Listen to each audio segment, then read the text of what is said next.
il est indéniable que les Balkans ont été un changement dans les pratiques humanitaires au sens où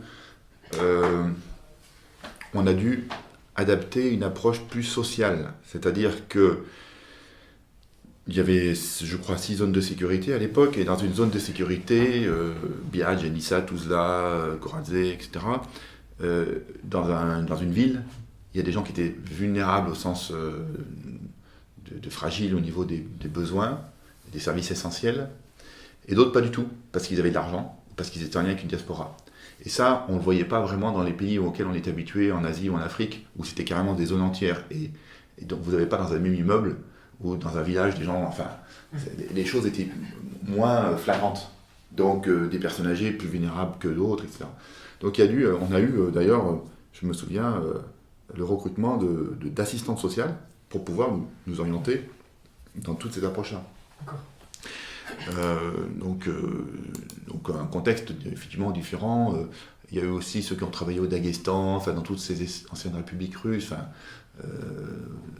Géorgie, par là, dans les années 90 aussi, il y avait des approches de ce type-là. Hein. Puis après, il y a encore eu la Tchétchénie où c'était encore plus complexe, parce qu'avec un État russe qui niait complètement, qui a moins de problèmes, que tout allait bien.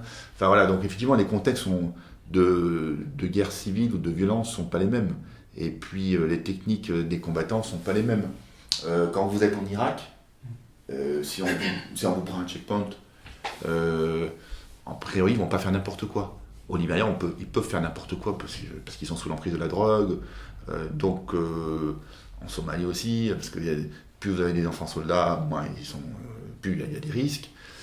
Donc, vous avez des pays où les rebelles ou les forces en présence sont plus organisées, structurées elles-mêmes.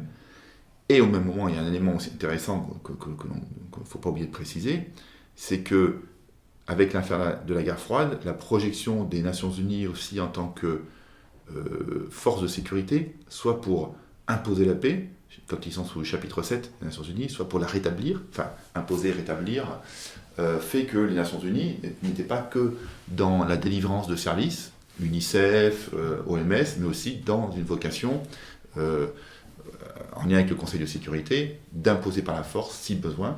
Enfin, c'est venu tardivement dans le cas des Balkans d'ailleurs, puisque les accords de Dayton de 1996, c'est surtout les États-Unis qui sont intervenus avec leurs moyens logistiques et directs, mais qui d'ailleurs l'ont fait aussi au Kosovo en 1999, sans une approche multilatérale, comme on le sait.